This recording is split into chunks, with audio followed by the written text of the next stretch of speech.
So new whiplash tonight over the fate of the global economy. The major U.S. stock indexes ended the day up a little less than 1%. They were up. Investigators appeared to be encouraged by news over the weekend that President Trump would exempt some tech products, including smartphones, computers, and components like semiconductors, from his new tariffs.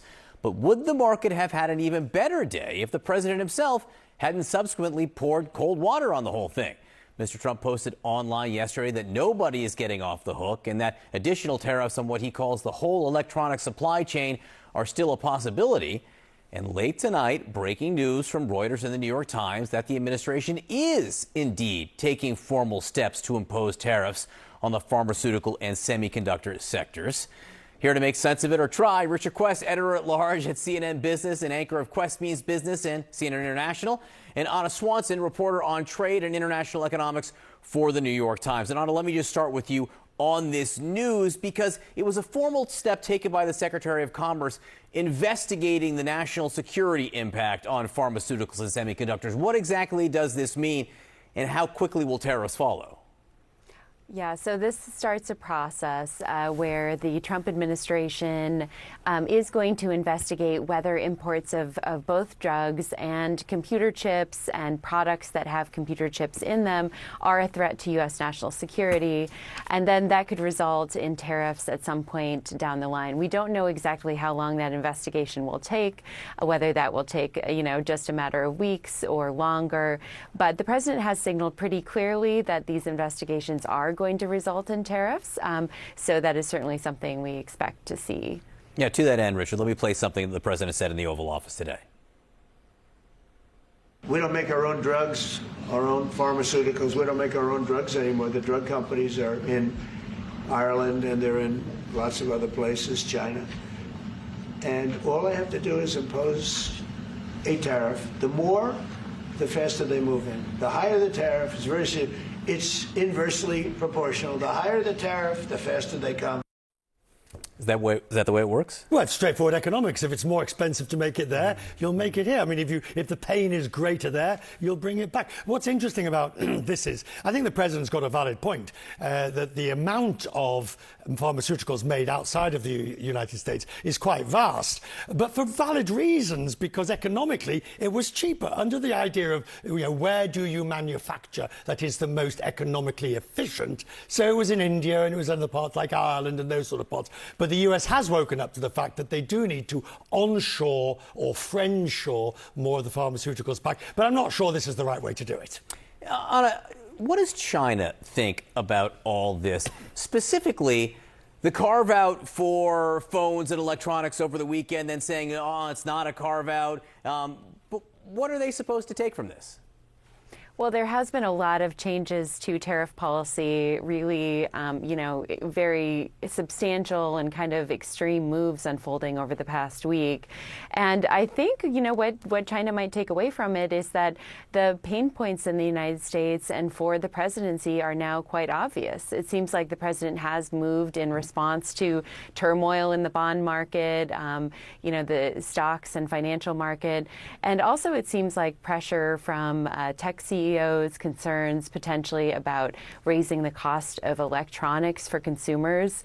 So, the president has been very resolute, very ambitious about his tariffs, but, clearly he is willing to walk them back if he's under enough pressure. And that could be a lesson for China as well. That's an interesting point, that he may be showing them where the United States is weak, telegraphing where they can apply some of this pressure. Richard, a new survey of more than 300 CEOs released today found that 62% are expecting a recession or an economic downturn in the next 6 months. You think it's already happening, basically? Oh, look, recession inevitability? I don't know.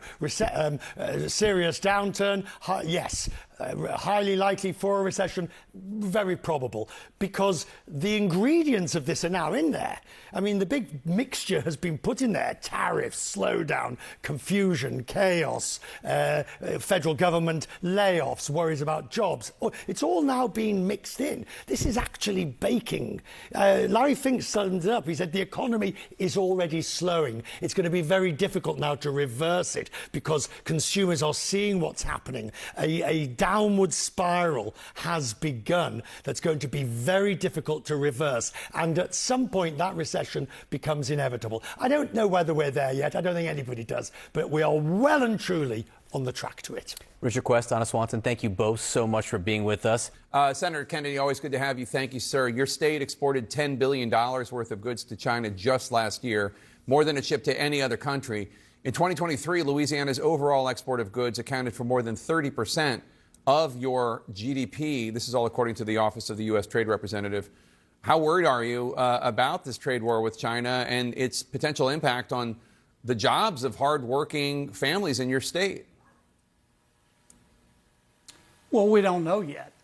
I listened to your prior guest, the gentleman you interviewed, predict that civilization is going to melt, and I don't see any indication of that. I heard you comment about Mr. Dalio saying that the world economic structure is going to break down. I don't see any indication of that. The dollar's a little bit weaker and interest rates have gone up. Here's what I see. I see a lot of uncertainty. And I think to some extent it's intentional.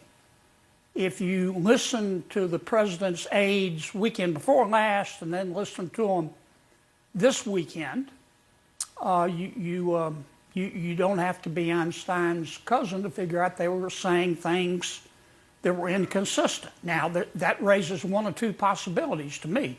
Either it's intentional or these folks aren't competent to manage a food truck. Now, I know them. They're intelligent people, whether you agree with them or not. So I think the administration, for whatever reason, is obfuscating a little bit. Maybe it's part of the president's negotiating strategy. I just don't know. I do know this: tariffs are important, but so are high prices. The trade balance is abstract. The price of eggs is concrete, and we need to be spending a lot of time on reconciliation, redesigning the tax code, deregulating the economy, reducing spending to get prices down.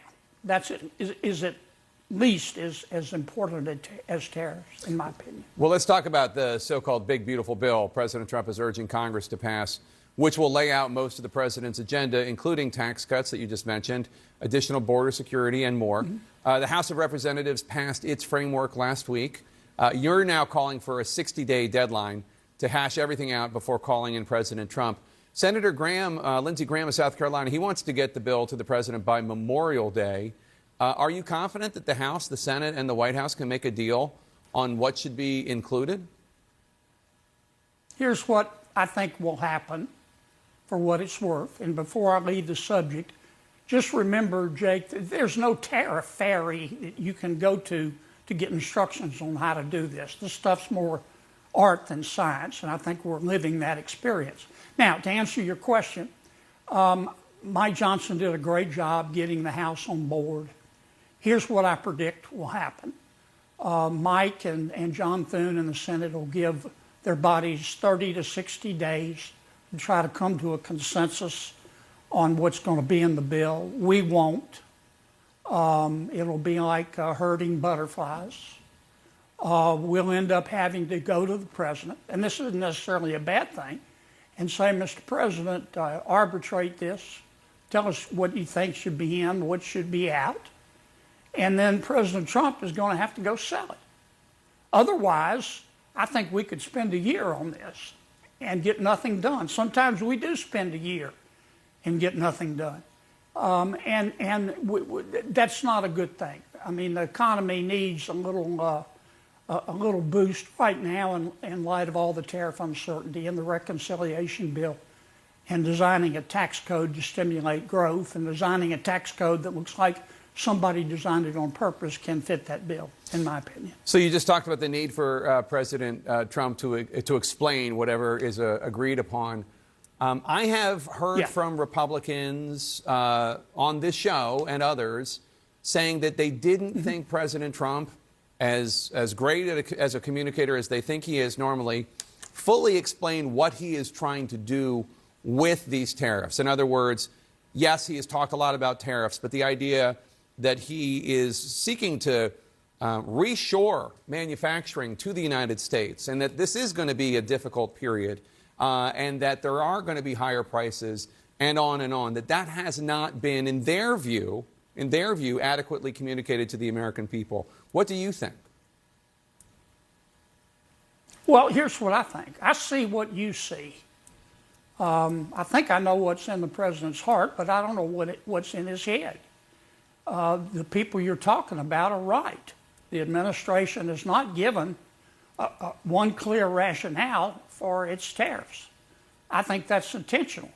That I don't know, but my guess is it's intentional, and that it is part of the president's negotiating strategy. But Jake, I don't want to feign understanding here. I don't know, but that's my best guess, knowing how the president operates.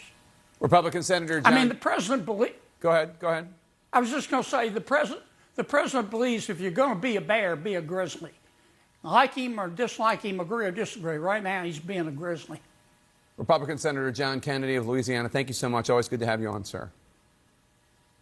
Thank you. Small businesses all across the U.S. are feeling the impact of rising tariffs, and that's especially true for mom and pop stores, or in this case, mom and daughter stores like Gabby Bo's. It's a South Carolina-based company which started off as an elementary school science project. It says it sold more than 1 million barrettes in the U.S. and 16 countries, but Trump's new tariffs have put the future of the small company in doubt. And I'm joined now by the mother-daughter co-founders of Gabby Bo's. Rosalind Goodwin started the business with her then 7-year-old daughter, Gabby. Gabby is not 7 anymore. That was 11 years ago. But she's all grown up. But it's so great to have both of you here with us. Thank you so much for being here. Rosalind, I just want to start first with you. We're at 145% tariffs on imports from China. Walk us through what that means for your business and what the last few weeks have been like, kind of trying to ride this wave.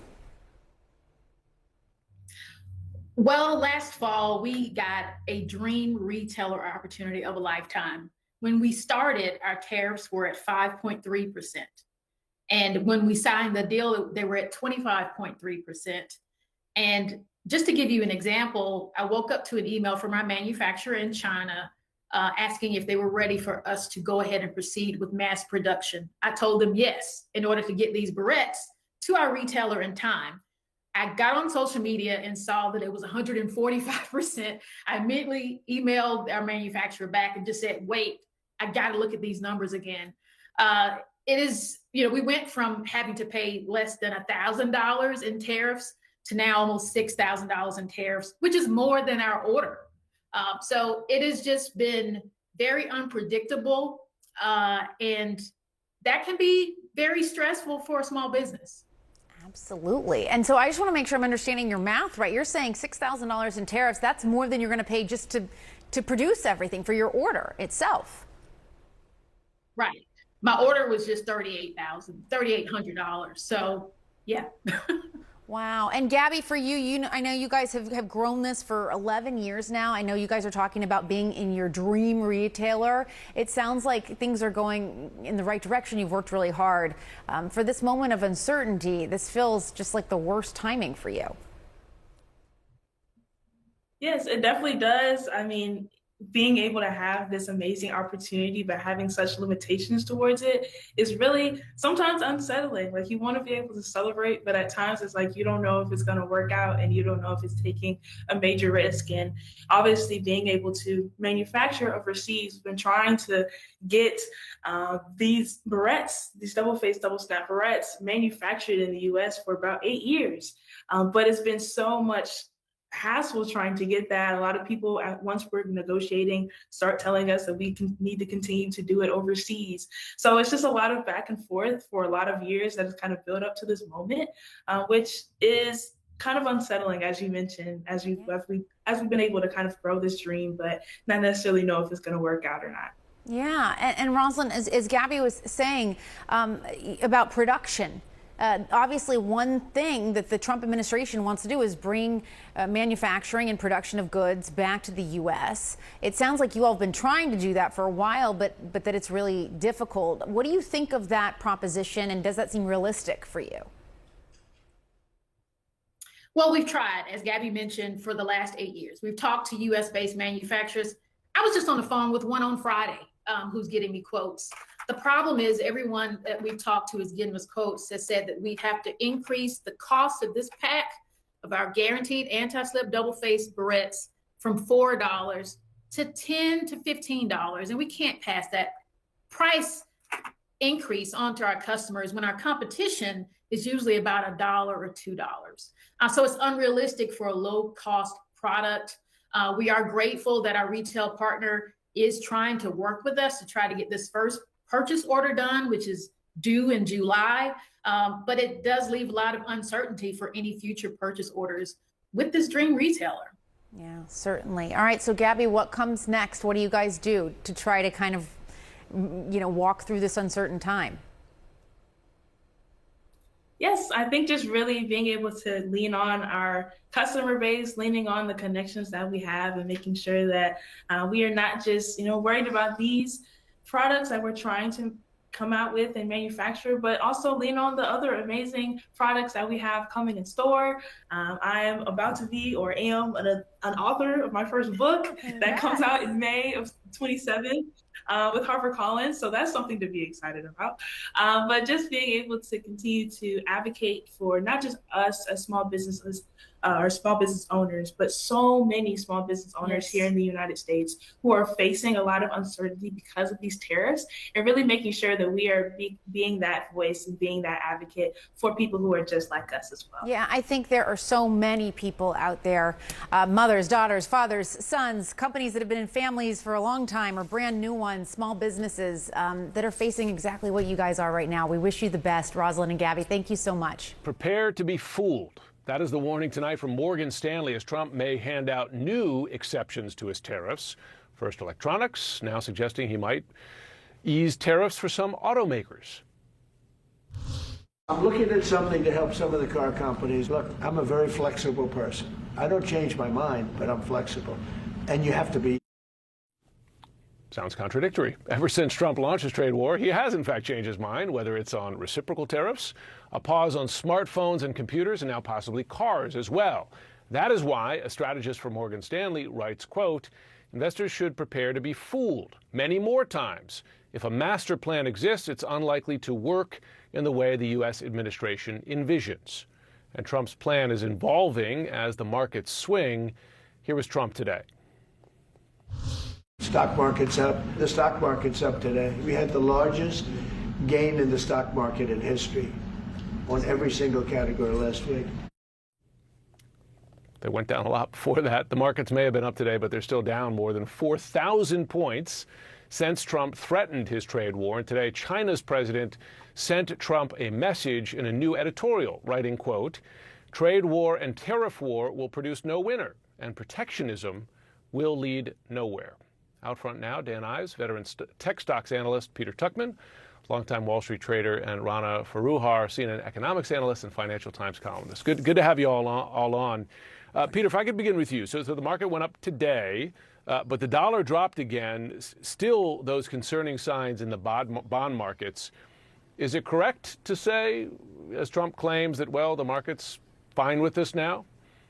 I don't believe so at all. I really want to be upbeat, right? Last week, Dan and I were here with you, with Aaron, and, it was a dismal week. I know Mr. Trump said the market did go up, and we did have one day in the midst of a down week, I would call it, where the market was in fact up. But if we go back to Monday, Tuesday, those days were down severely. And so I'd like to stay a little more upbeat. Yes, today was down, but that was after we started the day with a nice rally. The market was was up overnight. We came in this morning and the market had a reasonable rally, but by midday we had broken, right? And it's a function of just, look, I think the market has lost some confidence over the last 6 weeks, the last 1 week, and the last couple of days in this fact that we are sort of, it's a bit of a bipolar, passive aggressive approach to these things. We don't really know. There's still no clarity around the whole tariff story. We're given, it's like a pull and a pull. It's like, I was joking with Dan, it's sort of like an old uncle who you used to drive around with when you were a kid, who used to drive with his foot on the gas and the brake,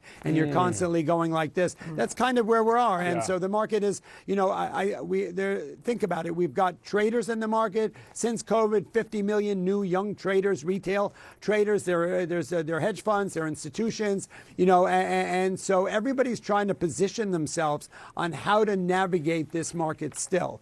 And, I don't know if there's much confidence in this thing. People they're trading. The market is trading. This morning we were up, 800-900 points, then we sold off, broke down midday, and then we rallied back into the close. Right. I think that's what we're in store for a while, until there's some defined clarity of policy, which we've still yet to see. Right.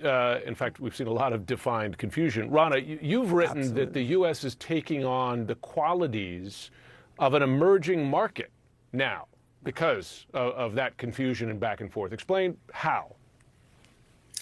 Well, typically in historical terms, emerging markets have been seen as markets that have difficult politics, they're volatile, they're less stable, there's corruption.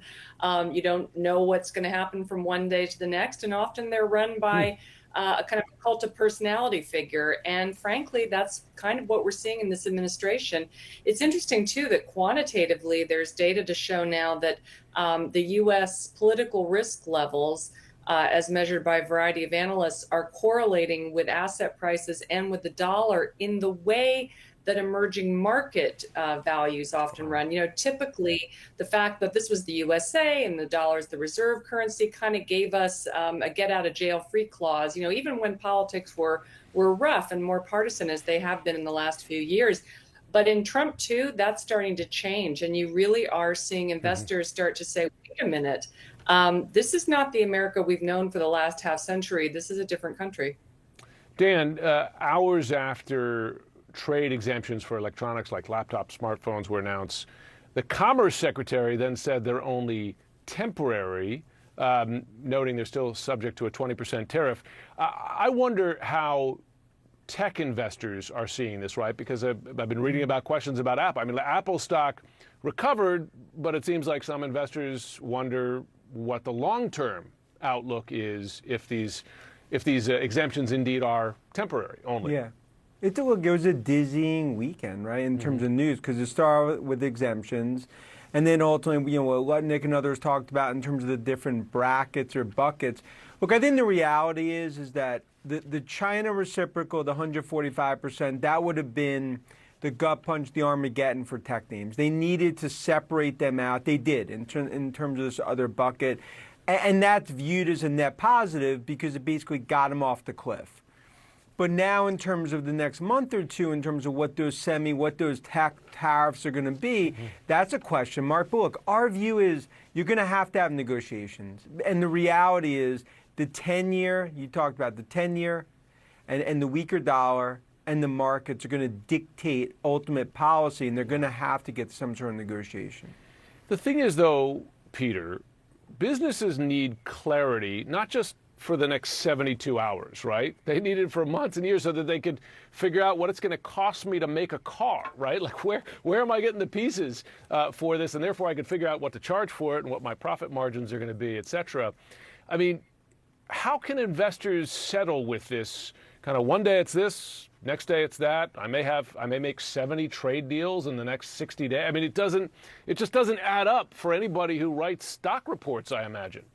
Well, look, we started to see that last week. I think it was Delta Airlines. A number of these larger companies, listed corporations, are not able to give guidance. And the last time we saw this was COVID, right, where there's no way to predict the next quarter, the next half, or what's going to happen at the end of the year. For investors, this is a hard time, right? For traders, this is the lifeblood of day traders, and there are many millions of day traders who are taking advantage of this market, and we're even seeing that all the way to the top, where people are trading this market aggressively on the upside and the downside and making money doing it. But from an investing point of view and from guidance for big companies, I mean, that's where you start to see things break down. Dan and I have talked about it for a number of days. Where you're seeing where the United States and China have been in a race for a while in AI and in tech, and for a while there, as Nvidia was the flavor of the moment and the stock of the year, and Dan has been touting it for the longest time, and he's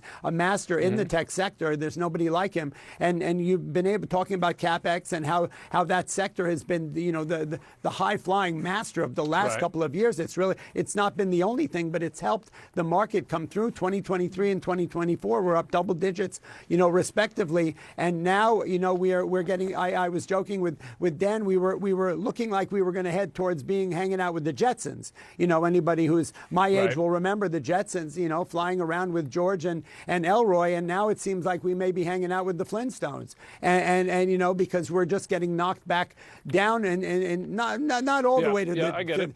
But so this clarity can be problematic for the investors and surely for the corporations. I mean, it's moving trillions of dollars in the market. It seems to be problematic to some investors.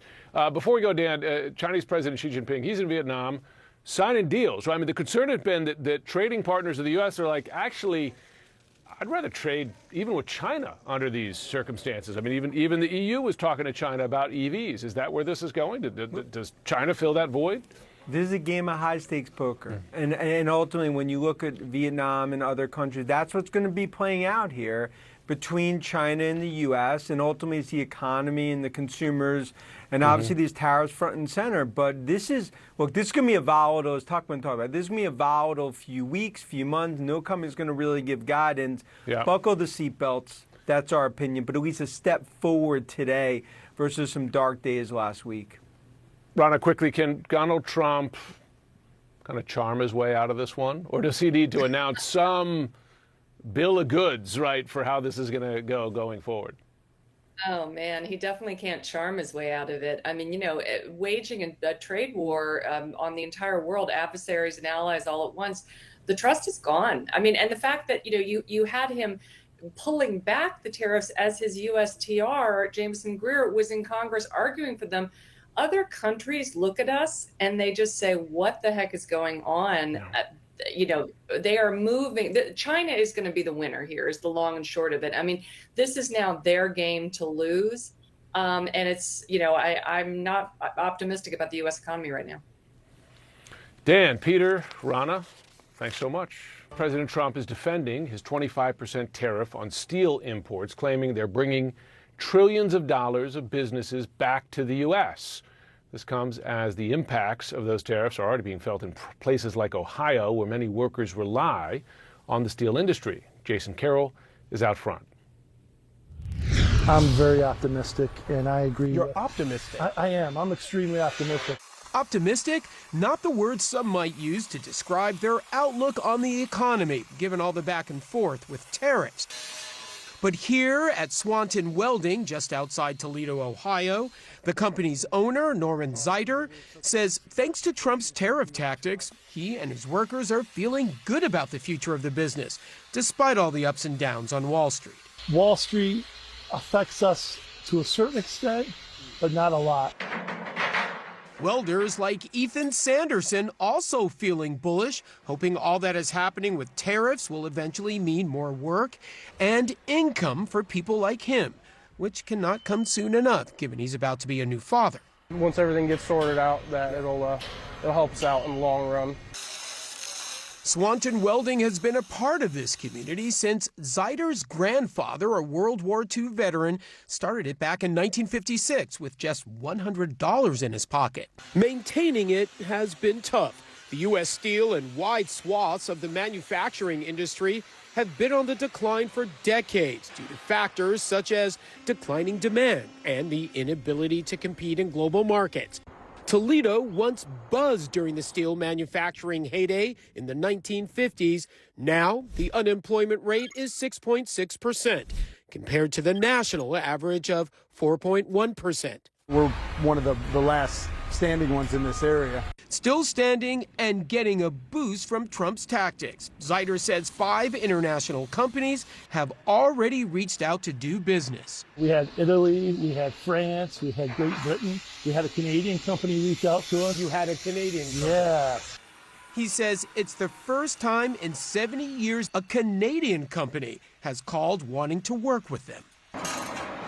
Across town at Wurzel's bike shop, owner Jill Wurzel also has heard from an overseas distributor.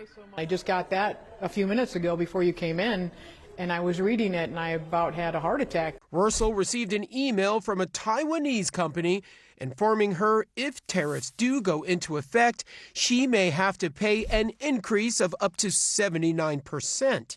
That's a huge impact on a small business. She buys from China, Taiwan, and Cambodia and worries how tariffs would impact costs to customers and her ability to maintain her staff. Payroll would be reduced and somebody might lose their job, or a full-time person will be part-time. The Wurzel family has been in the bike business for 80 years, since her grandfather founded it in 1945. The threat of tariffs is now a concern for a new generation of employees.